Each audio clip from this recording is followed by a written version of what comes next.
여러분, 지금 세계에서 가장 부자는 미국의 일론 머스크입니다. 그가 가진 재산이 우리나라 돈으로 438조에 이릅니다.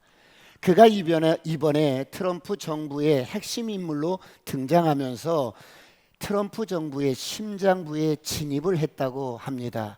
그런데 일론 머스크가 아버지 문제 때문에 그가 아버지와 같은 트럼프를 지지하며 트럼프의 품에 안기게 되었다고 해요. 왜 그렇습니까? 머스크의 친아버지는 올해 78세입니다. 그런데 그는 아버지를 극도로 혐오를 합니다. 아버지를 일컬어서 악마가 만들어낸 끔찍한 인간이라고 공공연하게 말을 합니다. 아버지에 대한 이런 증오심은 머스크가 초등학교 때 시작이 되었다고 합니다. 머스크가 학교에서 폭력을 당해 병원을 다녀왔는데 아버지가 그를 따뜻하게 안아주는 것이 아니라 버럭버럭 소리를 지르면서 이 멍청한, 이 아무짝에도 쓸모없는, 막 욕을 하며 여러분 1시간 넘게 호되게 야단을 쳤습니다. 그때 이후로 머스크는 두려운 아이가 되었어요. 항상 버림받는 것에 대한 두려움이 가슴에 있는 거예요. 그런가 하면 그의 아버지는 4살 때부터 키워온 의붓 여동생을 성폭행해서 임신을 시킨 거예요. 머스크는 그런 아버지와 2017년부터 완전히 인연을 끊고 단절한 채로 지금까지 말 한마디 하지 않고 지내고 있습니다. 사랑하는 성도 여러분, 그렇게 자란 이 머스크도 세계 최고의 부자가 되었지만 가족 관계에 있어서는 갈등이 끊이지 않습니다. 본인 자신도 결혼과 사실혼을 거듭했지만 원만하게 끝난 것이 없고요. 지금도 양육권 분쟁에 휘말려 있습니다. 머스크는 자신이 낳은 아들도 그 관계가 좋지 않아요. 둘째 아들이 여성으로 성을 전환을 했어요. 그 아들은 아버지 머스크를 향하여 만사를 자기 뜻대로만 하는 비열한 사람이라고 아버지 머스크를 공공연하게 성토를 합니다. 여러분, 머스크는 어릴 때부터 수없이 고백해온 말이 있어요. I never, I want to alone. 나는 결코 혼자이고 싶지 않아요. 난 결코 외로운 것을 원치 않아요. 그래서 그는 엄청난 재력을 여러분 배경으로 트럼프 가족을 대리 가족으로 삼은 거예요. 벌써 트럼프의 손녀들은 머스크를 삼촌 하면서 따르고 있어요. 사랑하는 성도 여러분, 그렇다면 이런 트럼프와 머스크 사이가 오래 갈 수 있을까요? 여러분은 어떻게 생각하세요? 사람들은 오래 가지 못할 것이라고 말을 합니다. 왜 그렇습니까? 여러분은 왜 그렇다고 생각하세요? 트럼프는 절친했던 사람과도 느닷없이 사이가 틀어지는 경우가 허다합니다. 머스크도 예외가 될 수 없어요. 지금 머스크는 중국 상하이 쪽에 테슬라라는 최대 공장을 보유하고 있어요. 그런데 트럼프는 중국과 무역 전쟁을 핵심 외교 정책으로 삼고 있어요. 만약 이런 트럼프의 정책에 머스크가 심기를 건드릴 경우 머스크는 한순간에 대리 가족인 트럼프에게서도 버림받을 신세가 된다는 거예요. 사랑하는 성도 여러분, 이것이 인생입니다.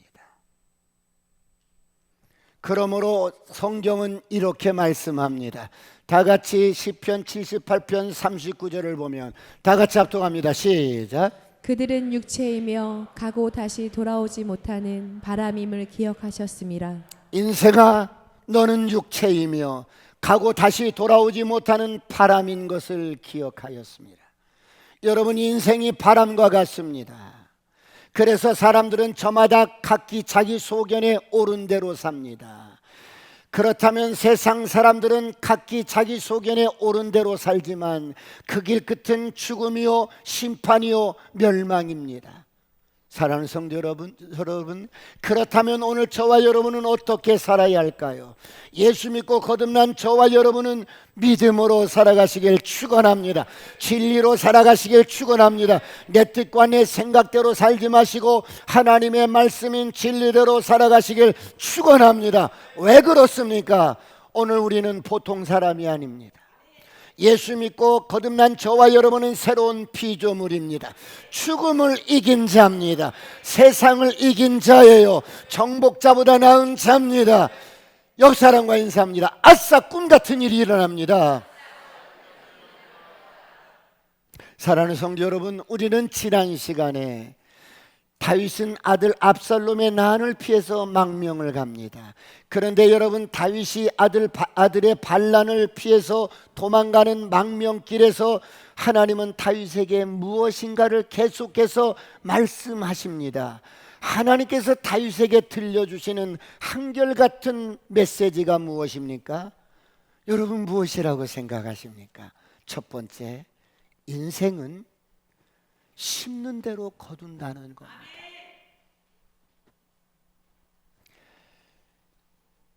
다윗은 아들의 칼을 피해서 지금 울면서 망명길을 갑니다. 머리는 헝클어지고 얼굴은 눈물로 얼룩진 채 맨발로 기도원 시내를 건너서 마루턱을 지납니다. 그런데 그때 다윗의 망명길에 한 사람이 나타납니다. 누굽니까? 시바입니다. 여러분, 시바가 누구예요? 사울왕의 가문의 종이었어요. 그런데 종임에도 불구하고 시바는 어떤 자였어요? 아들이 15명이요. 시바가 거느리고 있는 종이 20명이나 됩니다. 시바는 종임에도 불구하고 굉장히 규모가 있는 여러분 그런 종이었어요. 다윗이 이런 시바의 재산을 몰수해서 다시 사울의 손자인 요나단의 아들인 무비보셋에게 재산을 다 회복시켜 주었어요. 무비보셋에 대한 다윗의 사랑은 지극했습니다. 그는 아비 요나단과 다윗과의 사랑만큼이나 지극했어요. 그래서 무비보셋의 모든 것을 다 회복시켜 줍니다. 그리고 시바에게 무비보셋을 다 잘 섬기라고 명령을 합니다. 그런데 정신없이 지금 망명길을 가는데 다윗 앞에 이 시바가 나타난 거예요. 우리 다 같이 오늘 본문 1절 2절을 보겠습니다. 다 같이 시작. 다윗이 마루턱을 조금 지나니 무비보셋의 종 시바가 안장 지은 두 나귀에 떡 200개와 건포도 100송이와 여름 과일 100개와 포도주 한 가죽 부대를 싣고 다윗을 맞는지라.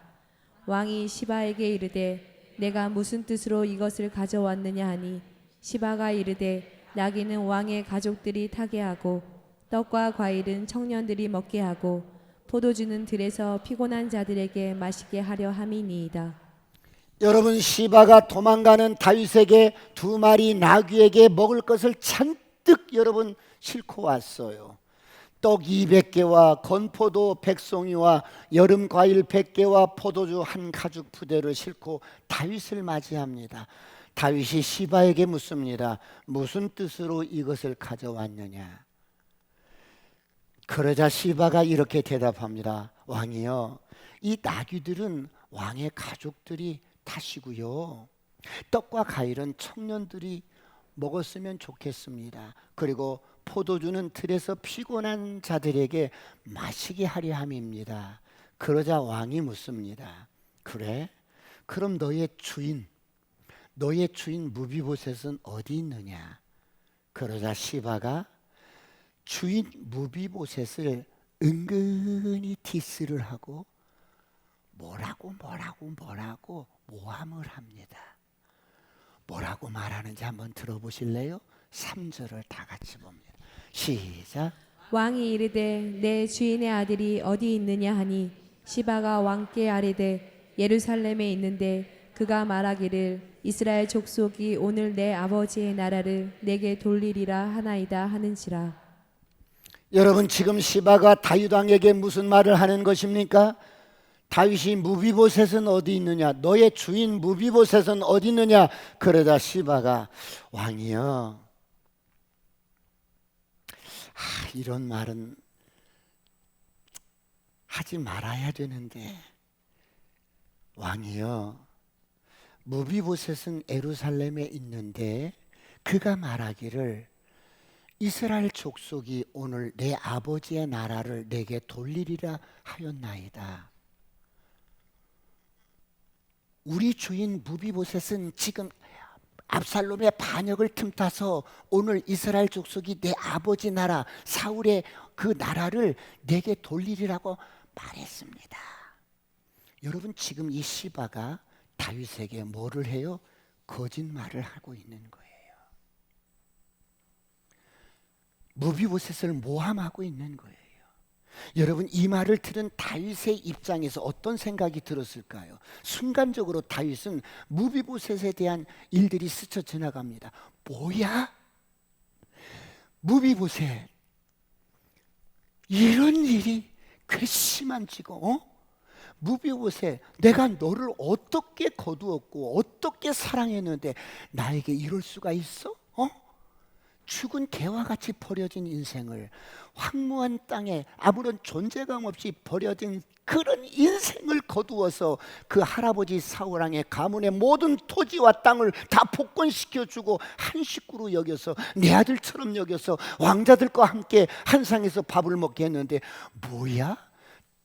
압살롬의 반역을 틈타서 잃어버린 사울 왕국의 꿈을 꾸고 있다고? 이런 소식을 들은 거예요. 사랑하는 성도 여러분, 만약 여러분에게 이런 일이 주어지면, 이런 일을 당할 경우 여러분은 어떻게 하시겠습니까? 펄쩍 뛰면서 돼요? 목 잡고 뒤로 쓰러질 거예요? 여러분, 우리가 인생을 살다 보면 이보다 더한 일도 경험할 수 있어요. 그렇게 믿었던 사람으로부터 배신을 당할 수가 있어요. 다윗은 이 시바의 말을 듣고 어떻게 합니까? 다 같이 4절을 보겠습니다. 4절 시작. 왕이 시바에게 이르되 무비보셋에게 있는 것이 다 내 것이니라 하니라. 시바가 이르되 내가 절하나이다. 내 주 왕이여, 내가 왕 앞에서 은혜를 입게 하옵소서 하니라. 여러분, 다윗이 비록 망명길이지만 왕입니다. 그래서 다윗의 일성이 뭐예요? 당장 무비보셋에게 회복시켜 주었던 사울의 땅과 토지, 재산 어떻게 합니까? 시바야, 너 해라. 내 주인의 땅과 토지 다 도로 네가 갖는 거야. 여러분, 다윗이 즉각적으로 판단하고 처분을 합니다. 시바 입장에서는 횡재를 한 거예요. 횡재를. 역시 난 머리가 비상해. 사랑하는 성도 여러분, 이것이 인간사예요. 그렇다면 여기서 우리는 다윗의 무엇을 보게 됩니까? 두 번째, 다윗이 실수를 합니다.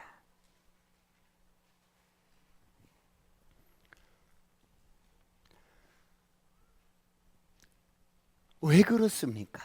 어떤 문제와 사건이 주어지면 시간을 두고 기도하며 결정해야 했습니다. 어떤 말을 들으면 그 말이 팩트인지 아닌지 알아봤어야 합니다. 그런데 다윗은 시바의 말을 듣고 여러분 그대로 믿고 감정적으로 즉흥적으로 처리를 해버립니다. 사랑하는 성도 여러분, 우리가 인생을 살아가면서 가장 많이 실수하는 경우가 언제입니까? 바로 이처럼 마음의 여유가 없을 때 실수를 합니다. 쫓기고 있는 상황에서 어떤 일을 결정할 때 실수를 해요. 모든 것을 잃어버린 것 같은 상황에서 어떤 일을 결정하면 실수를 해요. 마음이 조급할 때 어떤 일을 결정하면 실수해요. 잘 들어보세요. 내 감정이 소용돌이 치고 있을 때 어떤 일을 결정하면 실수를 해요. 저와 여러분이 화가 났을 때 여러분 어떤 일을 결정하면 실수를 해요. 그래, 부부가 부부싸움하다가 화가 난다고 말을 막말을 합니다. 그래, 이혼하자. 홧김에 그렇게 해놓고 실수를 합니다. 후회를 합니다. 너무 슬플 때 결정하면 실수를 해. 너무 두려울 때 여러분 결정하면 실수를 해요. 자신감이 바닥쳤을 때 결정하면 실수를 합니다. 너무 수치스러울 때 결정하면 실수를 해요. 세속적인 욕망이 불타오를 때 결정하면 실수를 합니다. 그거 투자하지 말았어야 되는데.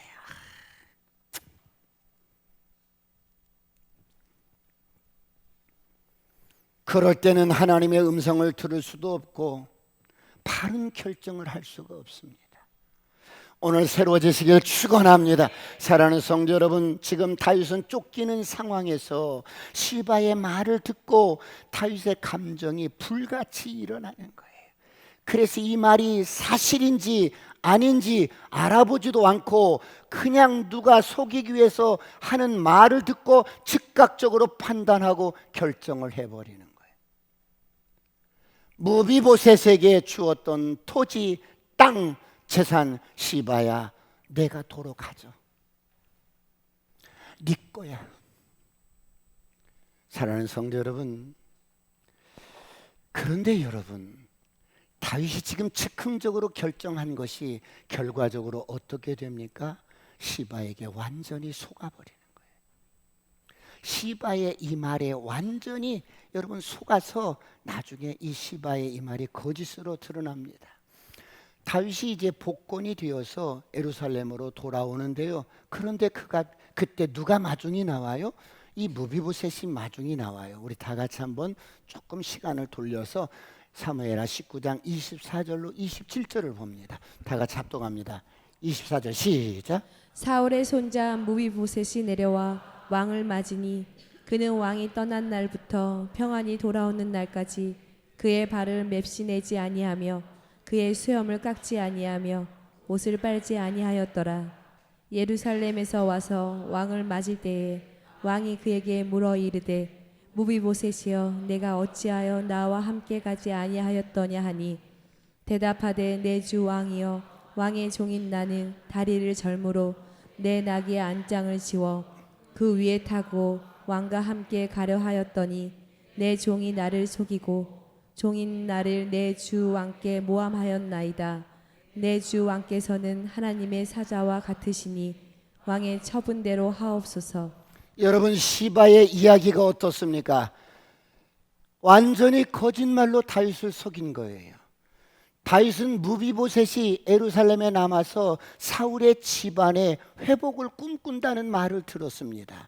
그런데 돌아와서 보니 무비보셋은 다윗이 망명길에 오른 그날부터 옷도 꾸미지 않고 수염도 깎지 않고 다윗 왕이 무사히 돌아오기만을 기도하며 기다리고 있었던 것입니다. 몰락한 사울 왕국의 회복에 대한 꿈이 있었다면 여러분, 무비보셋이 이런 모습으로 이런 퍼포먼스를 할 필요가 없는 거예요. 그런데 다윗이 돌아와서 보니 무비보셋의 몰골이 말이 아닌 거야. 망명을 갔다 돌아온 다윗보다 더 망가져 있는 거야. 금식을 했는지 얼굴은 수척해져 있고 여러분, 수염도 깎지 않고 옷도 갈아입지 않고 오로지 다윗의 안전과 무사히 돌아오기만을 그렇게 기다리며 여러분 갈망하고 있었던 거예요. 25절 28절로 다시 한번 봅니다. 19장 25절 25절 시작. 예루살렘에서 와서 왕을 맞을 때에 왕이 그에게 물어 이르되 무비보셋이여 내가 어찌하여 나와 함께 가지 아니하였더냐 하니 대답하되 내 주 왕이여 왕의 종인 나는 다리를 절므로 내 나귀의 안장을 지워 그 위에 타고 왕과 함께 가려 하였더니 내 종이 나를 속이고 종인 나를 내 주 왕께 모함하였나이다. 내 주 왕께서는 하나님의 사자와 같으시니 왕의 처분대로 하옵소서. 내 아버지의 온 집이 내 주 왕 앞에서는 다만 죽을 사람이 되지 아니하였나이까. 그러나 종을 왕의 상에서 음식 먹는 자 가운데 두셨사오니 내게 아직 무슨 공의가 있어서 다시 왕께 부르짖을 수 있사오리까 하니라. 다윗이 무비보셋을 여러분 대면하자 묻습니다. 너는 어찌 나하고 같이 길을 떠나지 아니하였느냐? 너의 본심이 뭐냐? 그러자 무비보셋이 대답합니다. 왕이여, 당신과 함께 떠나려고 나는 다리를 못 쓰니까 나귀의 안장을 지우고 떠나려고 했는데 내 종 시바가 나를 속였습니다. 여러분, 시바의 거짓말에 누가 넘어갔어요? 다윗이 넘어간 거예요. 사랑하는 성도 여러분, 그런데 다윗이 왜 이런 속임을 당해요? 밧세바의 남편 우레아를 속였던 겁니다. 그리고 그를 죽였습니다. 다윗이 심었던 그 거짓말이 지금 다윗에게 그대로 열매가 되어서 거두는 거예요. 그러므로 성경은 말씀합니다. 갈라디아서 6장 7절로 8절 다 같이 합독합니다. 시작. 스스로 속이지 말라. 하나님은 업심여김을 받지 아니하시나니 사람이 무엇으로 심든지 그대로 거두리라. 자기의 육체를 위하여 심는 자는 육체로부터 썩어질 것을 거두고 성령을 위하여 심는 자는 성령으로부터 영생을 거두리라. 스스로 속이지 마라. 사람이 무엇으로 심든지 그대로 거두리라. 여러분, 저를 보세요. 이 말씀은 윤리 도덕이 아니라 하나님 당신의 모든 것을 걸고 약속한 말씀. 할렐루야. 스스로 속이지 마라. 사람이 무엇으로 심든지 그대로 거두리라. 할렐루야. 그러므로 진리로 사시길 축원합니다. 다윗이 시바에게 속고 즉각적으로 결정했던 토지, 땅, 그거 여러분 무비보셋에게 주었던 거 다시 어때요? 시바 다 가지라고. 그런데 무비보셋의 말을 듣고 보니까 자신이 완전히 속은 거예요. 그래서 다윗이 어떻게 해요? 사무엘하 19장 29절로 30절 다 같이 한번 봅니다. 시작.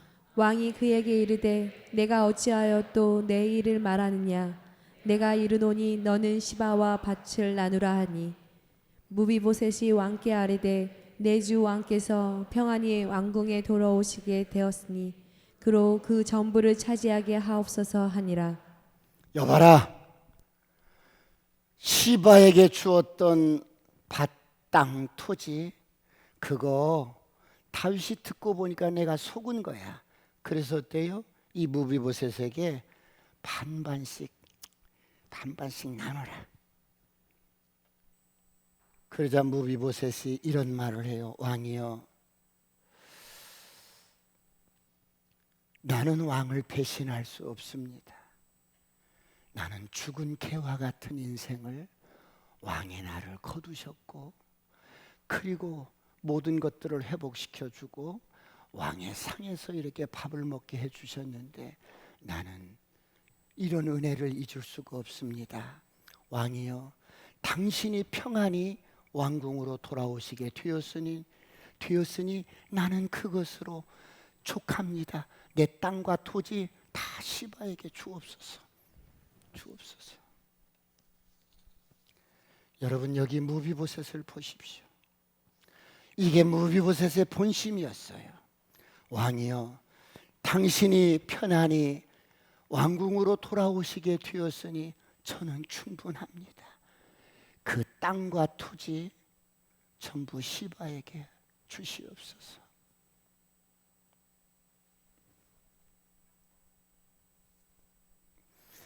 저는 당신이 무사히 돌아오신 것만으로 충분합니다.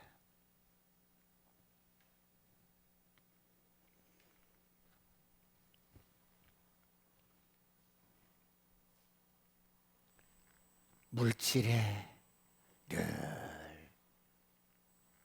아귀다툼하고 물질에 늘 여러분 싸우고 물질을 더 갖기 위해서 막 속이고, 여러분 이런 세상 사람들, 그들에게 오늘 무비보셋은 이렇게 말하는 거예요. 나 필요 없어요. 당신이 무사히 돌아왔으니 이거면 됐습니다. 하나님 앞에 이런 은혜가 있기를 축원합니다. 축원합니다. 옆 사람과 인사합니다. 아싸, 꿈 같은 일이 일어납니다. 사랑하는 성도 여러분, 다윗의 인간적인 약점을 보십시오. 여러분, 왜 다윗이 이런 실수를 합니까? 아직도 다윗은 하나님보다 내가 앞서고 있어요. 하나님께 묻지 않고 내 마음대로 결정하고 정합니다. 사랑하는 성도 여러분, 다윗만 그럴까요? 오늘 저와 여러분은 어떻습니까? 예수 믿고 사는데 여전히 내 의로 살지는 않습니까? 다윗의 마음 속에는 무비보셋을 사랑으로 잘 대해주었는데 나를 배신해. 순간적으로 시바의 말을 들을 때 나를 배신해. 무비보셋이 자신을 배신했다는 말에 다윗이 발끈해요. 왜요? 그동안 다윗이 무비보셋에게 베풀었던 공의와 사랑과 정의는 진정한 사랑이 아니었어요. 하나님 앞에 행한 것이 아니었어요. 내가 행한 거예요. 내 의로 행한 거예요. 사람들 앞에서 나를 보여주기 위한, 백성들에게 나를 보여주기 위한 그런 선행이었어요.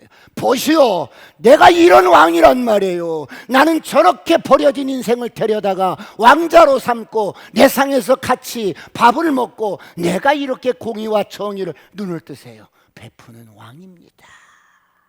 알았어, 그런 왕이라고.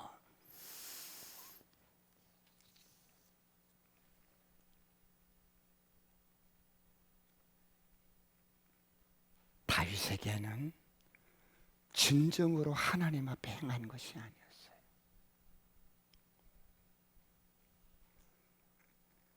그러므로 다윗에게는 이런 보상 심리가 남아 있었던 거야. 내가 너에게 이렇게 해주었는데 너는 나를 배신해? 이런 보상 심리가 남아 있어요. 그러므로 다윗은 아직도 하나님의 뜻대로 사는 것이 무엇인지 잘 모른다는 거예요. 진리로 사는 것이 무엇인지 잘 모른다는 거예요. 조금만 어떤 선을 베풀고 조금만 어떤 일들을 이렇게 하면 그거 하나님 앞에서 한 게 아니라 나야, 내가 한 거야. 말은 표현 않지만 나라고, 내가 한 거라고. 사랑하는 성도 여러분, 그렇다면 여러분 다윗만 그럴까요? 아니에요. 오늘 저와 여러분은 어떻습니까? 저와 여러분이 예수 믿고 거듭났습니다. 십자가의 은혜와 의의 선물을 넘치게 받았습니다. 새로운 피조물이 되었어요. 우리는 죽음을 이긴 자입니다. 세상을 이긴 자입니다. 우리는 다 가진 자예요. 할렐루야. 그렇다면 이제 어떻게 살아야 합니까? 저와 여러분의 정과 욕심을 십자가에 못 박아야 합니다. 할렐루야. 우리의 이런 옛사람을 십자가에 못 박아 버리시길 축원합니다. 그래야 우리도 다윗처럼 똑같은 실수를 하지 않는 거예요. 인생을 살다 보면 관계에서 많은 상처들을 받습니다. 바로 이런 보상 심리 때문입니다. 우리가 자녀를 키워도 자녀를 진리로 사랑하고 진리로 키우지 않으면 부모에게 이런 보상 심리가 생깁니다. 내가 너를 어떻게 키웠는데? 우리가 하나님 앞에 봉사하는 것도 마찬가지예요. 내가 어떻게 하나님 앞에 봉사를 했는데 이런 일이. 우리가 선행을 해도 마찬가지.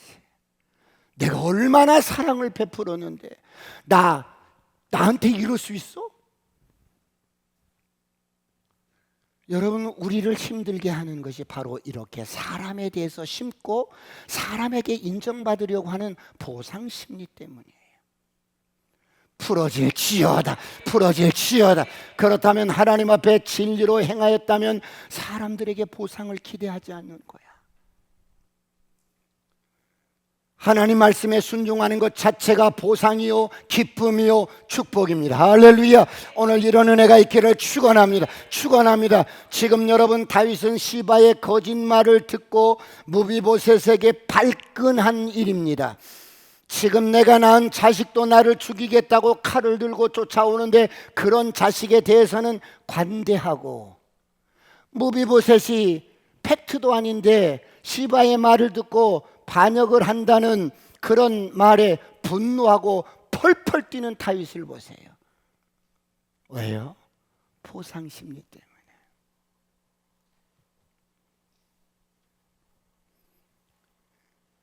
그렇다면 우리가 선을 행하되 이런 보상 심리가 생겨나지 않게 하기 위해서는 어떻게 해야 돼요? 철저하게 우리 육이, 우리 육신의 생각이, 내 자아가 십자가에 죽어야 합니다. 오늘 이런 은혜가 있기를 축원합니다. 그러므로 갈라디아서 5장 24절은 이렇게 말씀합니다. 다 같이 합독합니다. 시작. 그리스도 예수의 사람들은 육체와 함께 그 정욕과 탐심을 십자가에 못 박았느니라. 그리스도 예수의 사람은 그 정과 욕심과 탐심과 이런 옛사람을 십자가에 못 박았느니라. 할렐루야. 그러므로 하나님 앞에서 행하시길 축원합니다. 무슨 일을 하든지 십자가에서 주님께서 나에게 베풀어 주신 그 사랑, 그 은혜의 빚진 자가 되어서 그 빚을 갚는 심정으로 살아가시길 축원합니다. 다윗이 이제 압살롬의 칼을 피해서 바후림이라는 장소에 이르렀습니다. 그런데 그곳에 갑자기 사울의 친족 하나가 뛰어나오더니 막 여러분 다윗을 저주합니다. 우리 다 같이 오늘 16장 5절로 8절, 사무엘하 16장 5절로 8절 시작. 다윗 왕이 바후림에 이름에 거기서 사울의 친족 한 사람이 나오니 게라의 아들이요 이름은 시므이라. 그가 나오면서 계속하여 저주하고 또 다윗과 다윗 왕의 모든 신하들을 향하여 돌을 던지니 그때의 모든 백성과 용사들은 다 왕의 좌우에 있었더라. 시므이가 저주하는 가운데 이와 같이 말하니라. 피를 흘린 자여, 사악한 자여, 가거라 가거라. 사울의 족속의 모든 피를 여호와께서 내게로 돌리셨도다. 그를 이어서 내가 왕이 되었으나 여호와께서 나라를 내 아들 압살롬의 손에 넘기셨도다. 보라, 너는 피를 흘린 자이므로 화를 자초하였느니라 하는지라. 여러분, 지금 다윗의 일행이 베냐민 지파 땅에 이렇게 이르게 됐어요. 그때 베냐민 지파 출신, 사울이 베냐민 출신이잖아요. 그 사울의 고향인 베냐민 지파 지역이 이렇게 바후림이라는 지역이 있는데, 그렇게 다윗의 일행이 지나가는데 갑자기 시므이라는 사울의 친족 하나가 나와서 악을 쓰며 아주 못된 욕을 하며 다윗에게 저주를 하고 비난을 합니다. 뭐라고 저주하냐면 이 피 흘린 자여, 사악한 자여, 가거라 가, 쓰레기 막 여러분 악독한 끔찍한 언어들을 총동원해서 다윗에게 험악한 저주를 퍼붓습니다. 그런데 여러분, 다윗이 이 저주를 듣고 뭐라고 어떻게 반응을 하냐면 하나님의 음성으로 듣는 거예요. 그러자 다윗과 함께 있던 이 아비새가 왕이여, 저 죽은 개 같은 저자가 저주를 하는데 내가 건너가서 저의 머리를 그냥 한 칼에 베어버리겠습니다. 그러자 여러분, 다윗이 상관하지 말라고 합니다. 하나님께서 저를 통해서 나를 저주하심 같다는 하나님의 음성으로 듣습니다. 그래서 다윗이 그냥 아비새를 진정시키고 이제 갑니다. 저를 보세요. 내 몸에서 난 내 아들도 내 생명을 해하려고 하거든. 하물며 이 베냐민 사람들이랴 여호와께서 그에게 명령하신 것이니 그 저주를 버려주라 이럽니다. 자, 나중에 여러분 이 시므이는 이제 그렇게 저주한 대로 이제 심판을 받고 열매를 거두지만, 그러면 이 장소가 어떤 장소냐면 오늘 본문 12절로 14절로 다시 한번 봅니다. 오늘 본문 시작. 혹시 여호와께서 나의 원통함을 감찰하시리니 오늘 그 저주 때문에 여호와께서 선으로 내게 갚아주시리라 하고, 다윗과 그의 추종자들이 길을 갈 때에 시므이는 산 비탈로 따라가면서 저주하고 그를 향하여 돌을 던지며 먼지를 날리더라. 왕과 그와 함께 있는 백성들이 다 피곤하여 한 곳에 이르러 거기서 쉬니라. 예. 지금 시므이가 저주하는 장소가 어디예요? 바후림. 우리 사진 한 장 띄워주실래요? 예루살렘에서 바후림, 예루살렘에서 바후림, 예루살렘 조금 밑에 있죠. 기드온 골짜기를 지나서 바후림에 지금 머물렀는데 시므이가 다윗을 저기에서 저주를 합니다. 자, 그럼 왜 하필 이 바후림에서 다윗이 이런 수모를 당할까요? 마지막 세 번째, 다윗이 심었던 장소가 여기였어요. 뭐를 심었는데요? 다윗이 뭔가를 심었던 장소가 여기였어요. 뭐를 심었는데요? 사무엘하 3장 13절로 16절까지 보겠습니다. 다윗이 뭐를 심었기에 이 바후림이라는 장소에서 시므이에게 저렇게 저주를 받는지 시작.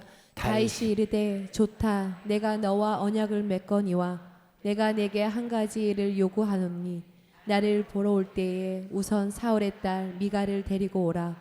그리하지 아니하면 내 얼굴을 보지 못하리라 하고 다윗이 사울의 아들 이스보셋에게 전령들을 보내 이르되 내 처 미갈을 내게로 돌리라. 그는 내가 전에 블레셋 사람의 포피 100개로 나와 정혼한 자니라 하니 이스보셋이 사람을 보내 그의 남편 라이스의 아들 발디엘에게서 그를 빼앗아 오매 그의 남편이 그와 함께 오되 울며 바후림까지 따라왔더니 아브넬이 그에게 돌아가라 하매 돌아가니라. 다윗이 버렸던 여자가 있었어요. 미갈이라는 여자였어요. 미갈은 정혼한 사이였지 결혼한 사이가 아니었어요. 그런데 미갈이 다른 남자와 결혼해서 새 가정을 이루고 행복하게 살고 있습니다. 그런데 다윗이 그런 미갈을 데려오라고 지금 아브넬에게 말을 하는 거예요. 그래서 미갈을 빼앗아 옵니다. 그 남편 발디엘은 갑자기 사람들이 들이닥치더니 아내를 납치하다시피 빼앗아 갑니다. 영문도 모른 채 빼앗겨가는 아내를 쫓아서 왜 그래요? 왜 그래요? 이러지 마세요. 왜 내 아내를 빼앗아 가는 거예요? 그 장소가 바후림. 그 남편 발디엘이 울면서 애원하면서 무슨 일로 그래요? 왜 내 아내를 빼앗아 가는 거예요? 이놈아 비껴라! 다윗 왕이 미갈을 원한다. 이러지 마세요.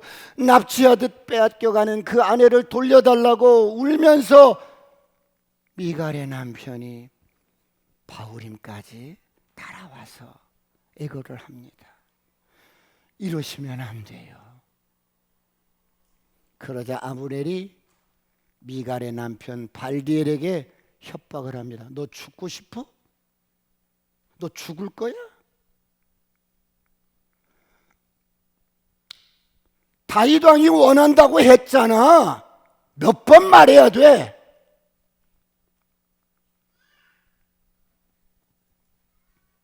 여러분 참 슬픈 이야기지요. 우리 에라미가 아멘이라고 소리치고 있잖아요 지금. 참 슬픈 이야기. 미갈의 남편 발디엘이 이 바후림에서 피눈물을 흘리면서 돌아섭니다.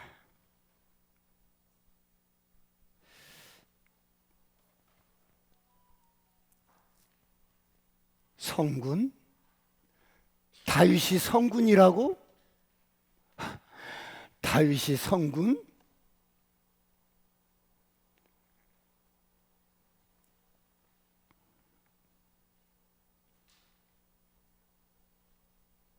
여러분 왜 여기서 다윗이 시므이에게 저주를 받게 됩니까?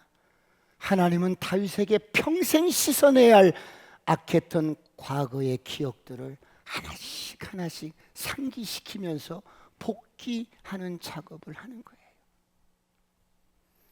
다윗, 내가 사람을 속이고 우리아를 죽였던 것이 얼마나 끔찍한 죄였는지 인생은 심는 대로 거두는 거야. 다윗, 내가 버렸던 미갈을 어떻게 했니? 새로운 가정을 이루며 행복하게 사는데 미갈을 그 남편에게서 빼앗아 온 일이 얼마나 가슴 아픈 일인 줄 알았느냐?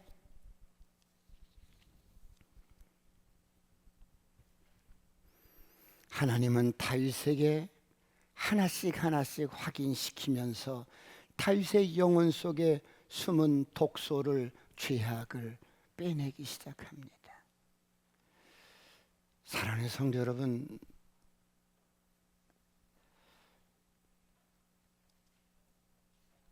오늘 성경은 뭐를 우리에게 말씀합니까? 윤리, 도덕을 가르치는 게 아니라 하나님 당신의 전부를 걸고 너 속이지 마라. 네가 무엇으로 심든지 그대로 거두는 거야.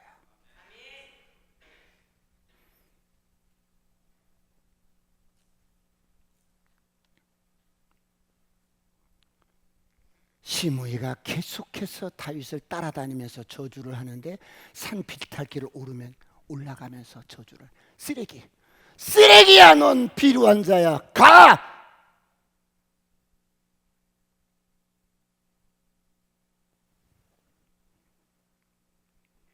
사랑하는 성도 여러분, 이처럼 성경은 하나님 당신의 모든 것을 걸고 우리에게 약속하십니다.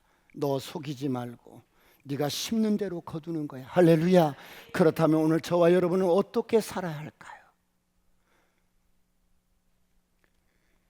하나님의 속성에는 공의와 사랑이 있습니다. 죄는 용서하지만 내가 심은 것은 내가 거두는 것입니다. 그러므로 좋은 것을 심으시길 축원합니다. 기도를 심으시길 축원해요. 말씀을 심으시길 축원합니다. 어떤 경우든지 육으로 심지 아니하고 여러분 말씀을 선택하고 말씀을 심고 거두는 저와 여러분이 되시길 축원합니다. 부지런히 우리가 땅에 있을 동안에 좋은 것을 심고 거두는 이 일을 멈추지 마시길 축원합니다. 기도하시겠습니다. 다 같이 한번 통성으로 기도하실 때, 하나님,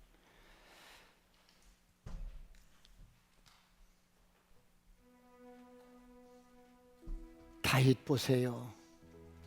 무비보셋을 거두고 무비보셋에게 사랑을 베풀고 선을 행했는데 그게 팩트도 아닌데 진실도 아닌데 거짓말을 듣고 무비보셋에 대해서 주었던 모든 토지와 땅을 회수해서 그 종 시바에게 다시 너가져 하고 줍니다.